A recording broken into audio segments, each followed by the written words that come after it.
मुलांच्या डब्यासाठी झटपट इडली। इडल्यांची तयारी आदल्या दिवशी करायची।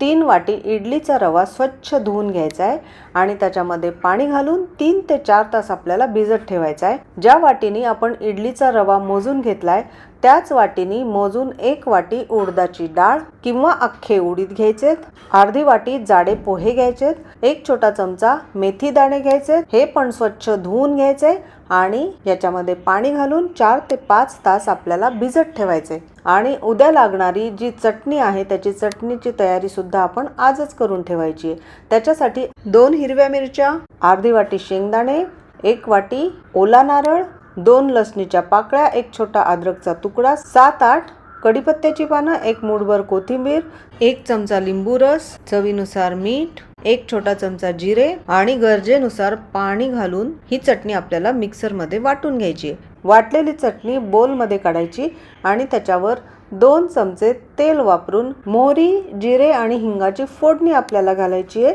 आणि ही चटणी फ्रीज मध्ये ठेवायची आहे। आणि रात्री आपल्याला इडलीचं पीठ वाटून ठेवायचंय। हे वाटताना भिजलेला इडलीचा रवा सुद्धा डाळी बरोबर वाटून घ्यायचा आहे, म्हणजे पीठ छान एकजीव होतं। याच्यामध्ये चवीनुसार मीठ घालायचे, छान मिक्स करून घ्यायचे आणि याला आपल्याला रात्रभर फर्मेंट करायला ठेवायचे। आता हे इडलीचं पीठ छान फर्मेंट झालंय।